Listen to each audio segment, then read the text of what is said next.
여러분 안녕하십니까? 설 명절이 끝나고 2026년이 본격적으로 시작됐습니다. 새해부터 쉼없이 이슈가 터져나오고 있는 기업들 소식 먼저 자세히 짚어보겠습니다. 빗썸에서 발생한 62조 원 규모의 오지급 사태와 관련해서 한국은행이 이례적으로 구체적인 입장을 냈습니다. 차규근 조국혁신당 의원의 서면 질의에 답하는 형식이었는데요. 실수에 의한 사고를 막을 만한 내부 제도적 장치가 없었다는 것을 원인으로 지목한 것까지는 그간의 금융당국이나 정치권의 지적과 비슷했습니다만 한은은 여기서 한 발 더 나아가서 원화 스테이블 코인을 도입할 때에도 유사한 사고가 발생할 수 있다고 우려했습니다. 실제로 지난해 10월 페이팔 스테이블 코인 발행사가 300조 달러 규모의 코인을 실수로 발행했다가 20여 분 뒤에 소각하는 유사 사고도 있었다는 겁니다.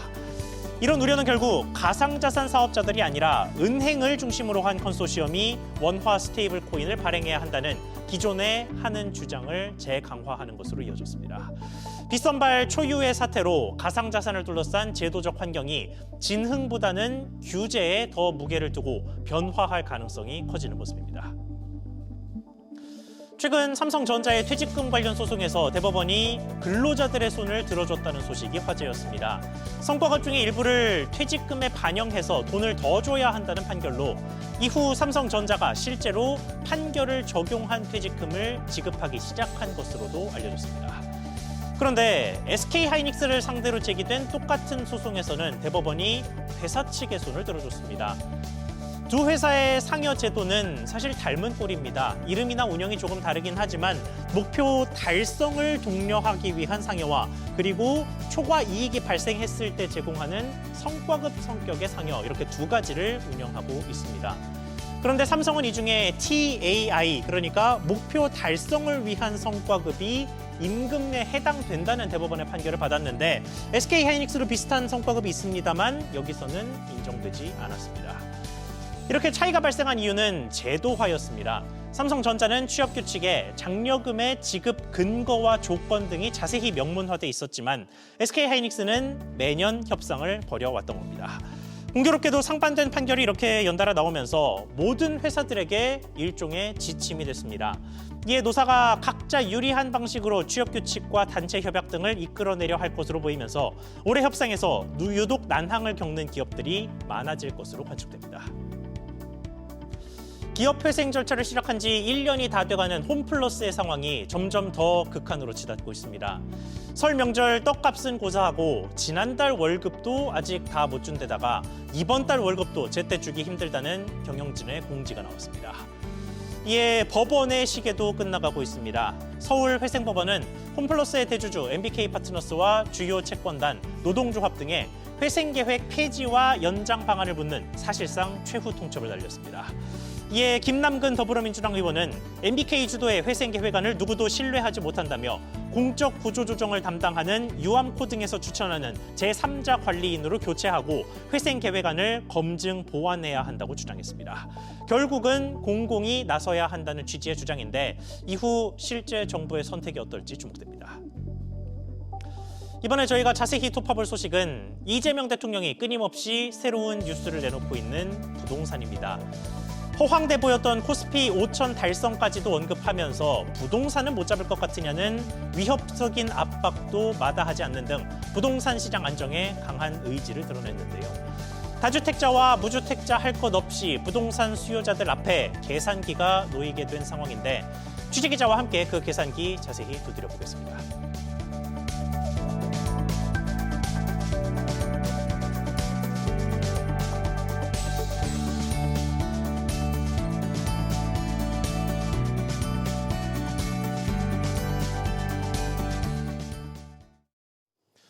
대통령의 부동산 압박은 다주택자에 대한 양도소득세 중과 유예로 시작됐습니다.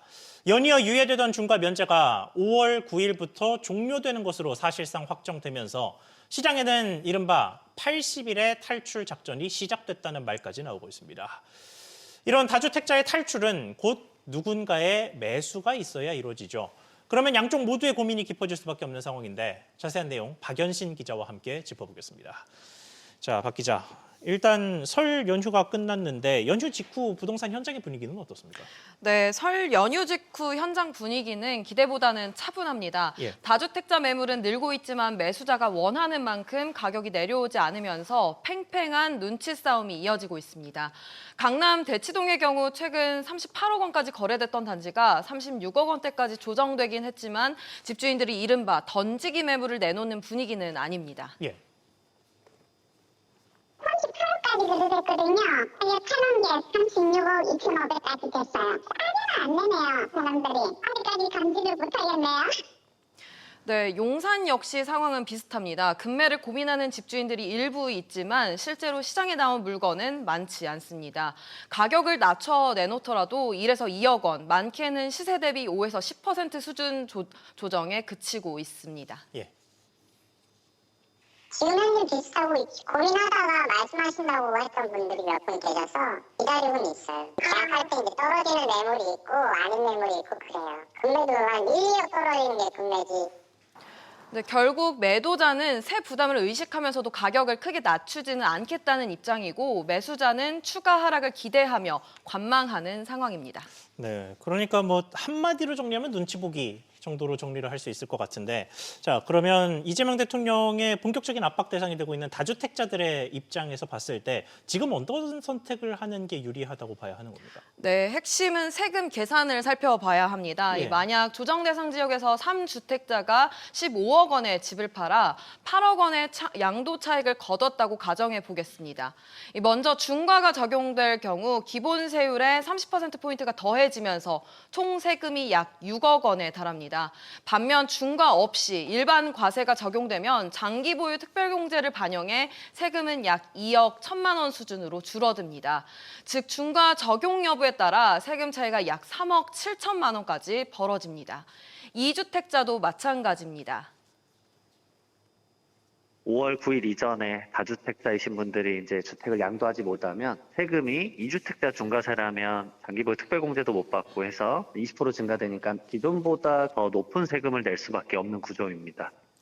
네, 다만 뭐 8억 원의 양도 차익을 거뒀다고 하면은 차익이 꽤 커서 세금을 뭐 모든 부동산 거래에 적용하기는 힘들겠습니다만 일단은 세금 부담만큼은 조금 더 가격을 내릴 수 있을 만한 뭐 일종의 버퍼가 있다, 뭐 이 정도로 이해를 할 수 있을 것 같은데 이렇게 매도를 하지 않고 증여를 선택하는 다주택자들도 있지 않겠습니까? 네, 5월 9일 이전이 중과 유예를 받아 매도할 경우라면 세금 차이가 꽤 납니다. 이 시세 20억 원, 차익 10억 원 주택을 가정하면 먼저 자녀에게 단순 증여할 경우 자녀는 증여세 약 6억 원, 여기에 취득세 약 2억 4,800만 원을 부담해 총 약 8억 5천만 원을 내야 합니다. 반면 5월 9일 이전 중과 유예를 받아 매도하면 매도인은 양도세 약 3억 2,900만 원을 부담하게 됩니다. 다만 계산은 여기서 끝나지 않습니다. 예.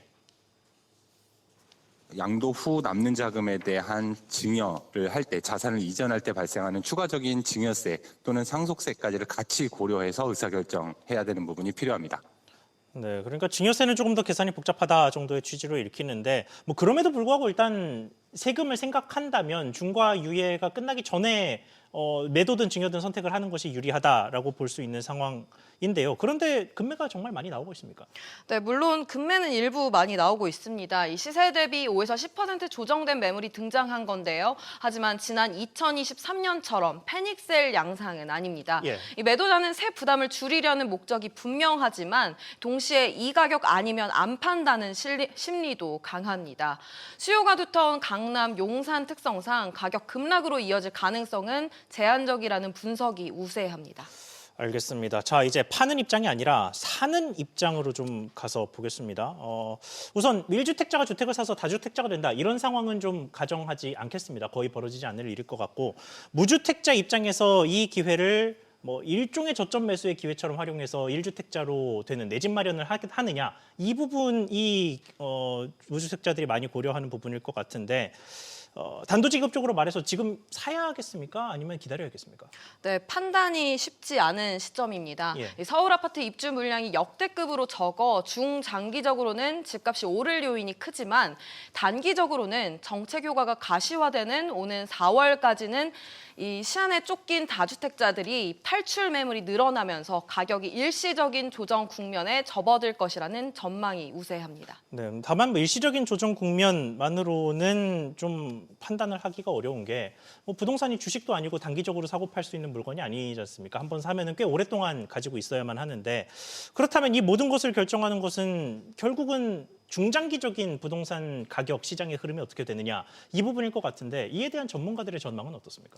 네, 이 단기적으로 거래량이 일시적으로 늘어 조정이 있겠지만 구조적인 하락 전환은 기대하기는 어렵다는 의견이 많습니다. 특히 서울 외곽 지역과 강남 3구, 한강벨트 지역이 이원화될 수 있다는 관측이 나옵니다. 예.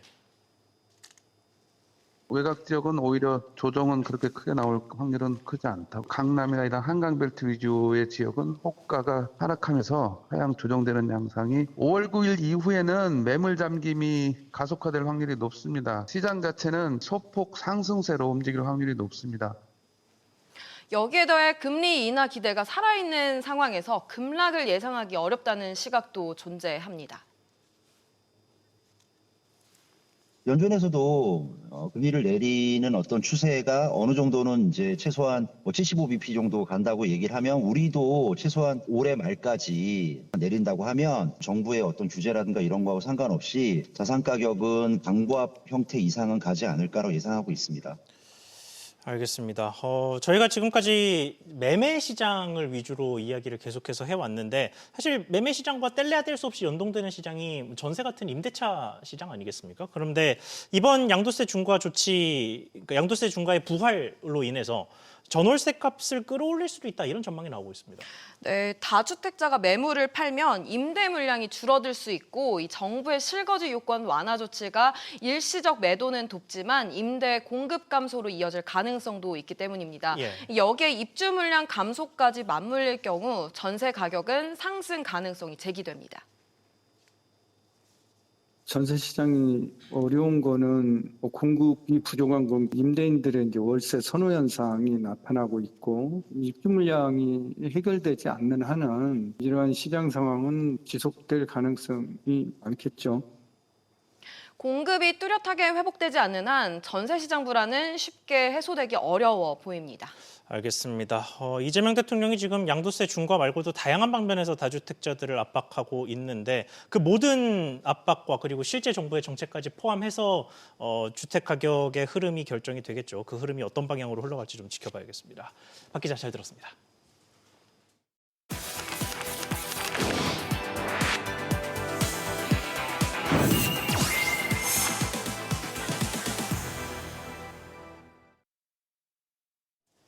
길다면 길고 짧다면 짧았던 설 연휴가 끝났습니다. 경제계 소식들이 잠시 한산해지는 시기를 보낸 만큼 연휴 전후로 시간을 좀 넓혀서 눈길을 끌었던 경제 기사들 되짚어 보겠습니다. 변화의 바람이 불고 있는 산업 현장부터 고공행진하는 주식시장 관련 소식들까지 많이 보셨는데요. 하나하나 짚어보겠습니다. 먼저 지난주 목요일 기사입니다. 최근 산업 현장에는 이른바 로봇 열풍이 불고 있습니다. 현재까지 가장 유명한 곳은 휴머노이드 양산 투입 계획을 내놓은 현대자동차입니다만 다른 기업들도 속속 나서는 모습입니다. 특히 한화오션이 미국 필라델피아 조선소에 지능형 로봇을 투입한다는 소식 많이 보셨습니다. 일단 거제조선소에서 검증을 마친 후 내년 말쯤 도입한다는 계획인데 어느 정도로 고도화된 로봇을 얼마나 효율적으로 투입하게 되는 건지 기사 보고 오겠습니다. 한화오션이 거제조선소에서 실증을 마친 지능형 로봇들을 내년 말 미국 필리조선소에 배치할 계획을 세운 것으로 파악됐습니다. 먼저 거제조선소에서 이 자체 검증을 끝마친 무게 17kg급 이 탑제론지 용접 로봇이 필리조선소에 투입될 예정입니다. 밀폐된 선박 내부에서 이 스스로 철판을 이어붙일 수 있는 3년차 숙련 용접공의 실력을 갖춘 로봇으로 평가받습니다. 또 레일 없이도 혼자 알아서 움직이며 두꺼운 철판을 한 번에 수직으로 용접하는 무레일 EGW 용접 장치, 또 밀폐 공간 이 케이블 설치를 돕는 협동 로봇, 개발 완료 단계인 이 표면 전처리와 도장을 담당하는 블라스팅 로봇 등이 순차적으로 미국으로 건너갑니다. 조선소라는 작업 환경 특성상 이 로봇이 용접하려면 어떤 기술이 반드시 필요하고 또 어떻게 활용해야 하는지 수십 년의 노하우가 적용된 만큼 어느 회사와 비교해도 경쟁력을 갖추었다는 판단입니다. 거제에서 이미 검증된 자체 개발 로봇의 이 첨단 자동화 기술을 필리조선소에 이전함으로써 미 해군이 요구하는 품질과 납기를 맞추면서도 가격 경쟁력을 확보하겠다는 계산입니다. 부족한 숙련 인력과 낮은 생산성 또 높은 인건비를 극복하기 위해서는 단순한 건조 기술 이전만으로는 부족하다는 뜻입니다. 더 큰 그림도 있는데요. 하나오션은 2030년까지 용접 자동화율을 현재 67%에서 100%로 끌어올린다는 목표를 세운 바 있습니다. 필리조선소는 이러한 첨단 자동화 기술을 실전 배치하는 시험대이자 미 해군 함정 신규 수주 등 이 방산 시장 진출의 교두보가 될 전망입니다. SBS 비즈 조슬기입니다. 점점 로봇이 사람에 가까워지는 게 요즘 눈에 띄는 부분이긴 합니다만 로봇 공정 자체는 우리나라에 널리 보급된 상태입니다. 국제로봇연맹에 따르면 지난 2024년 기준 우리나라에 설치된 산업용 로봇은 약 3만 600대입니다. 우리나라 로봇 시장 규모가 미국, 일본, 중국에 이어 세계 4위에 달한다는 평가도 있습니다. 로봇이 고도화될수록 생산성 향상과 산업재해 감소는 긍정적인 전망으로 꼽히지만 로봇과 교체될 노동자는 어떻게 구제해야 할지 관련 논의가 시급해 보입니다.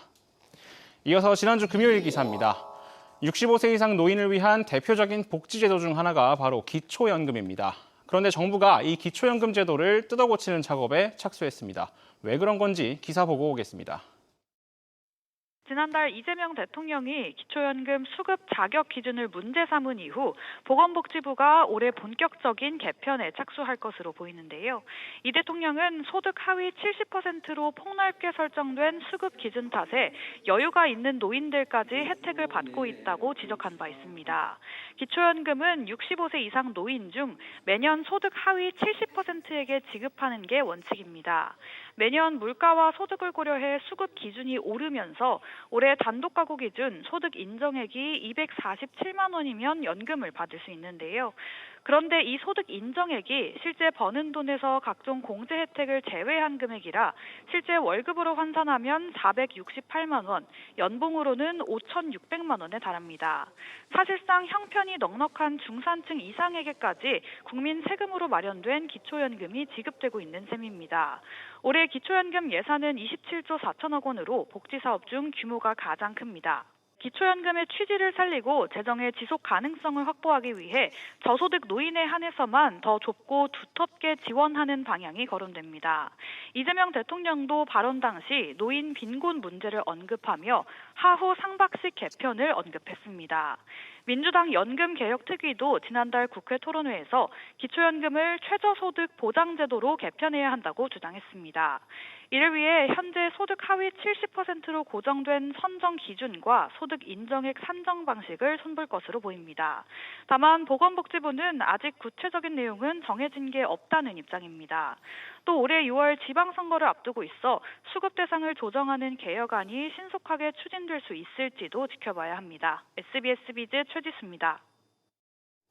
기사에서 보신 연봉 말고 다른 예시도 있습니다. 현행 제도상 보유주택 공시가격이 12억 원 이하의 소득이 없다면 기초연금을 받을 수 있습니다. 아파트 공시가격 현실화율 70%를 대입하면 시가로는 17억 원에 달합니다. 이렇게 많은 분들에게 혜택을 드려도 정부 예산이 충분하다면 문제 없겠습니다만 한계는 점점 다가오고 있습니다. 현재 추세대로면 오는 2050년에는 기초연금 수급자가 1,330만 명으로 늘어날 거라는 게 정부 추산인데 이렇게 되면 기사에서 보신 기초연금 예산은 27조 원에서 125조 원으로 늘어납니다. 부족한 사회 안전망으로 생긴 고령층 내부의 양극화 문제, 그리고 윗세대보다 가난한 청년 세대의 문제까지 균형 잡힌 해결책이 필요해 보입니다. 끝으로 연휴 동안 많이 보신 기사도 들여다보겠습니다. 코스피가 연휴를 마친 이후에도 상승 동력을 유지하고 있습니다. 이렇게 증시가 불타오르면서 상장지수 펀드 ETF에도 돈이 몰리고 있다는 기사 많이 보셨습니다. 기사 내용을 보면요. 지난 12일 기준 국내 ETF 순자산 총액은 361조 원에 달했습니다. 그리고 연휴 직전 코스피가 소폭 하락했던 13일의 수치도 기사가 나간 뒤 집계가 이루어졌는데 비슷한 수준을 유지했습니다. 1년 전 187조 원이었을 때보다 2배 가까이 불어난 수치입니다. 자산이 이렇게 늘어난 이유에는 물론 투자금의 유입도 있습니다만 지수 상승 자체가 자산 증대를 이끄는 모습입니다. 지난 13일 기준 코스피 200은 814.59로 1년 전 지수 354에서 2배 이상 성장했습니다.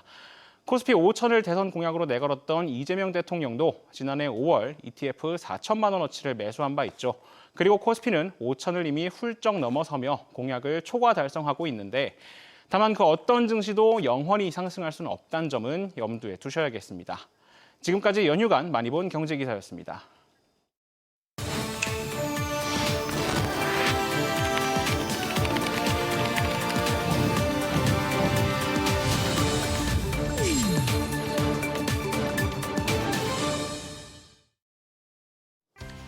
국내 주요 CEO들의 소식 짚어보겠습니다.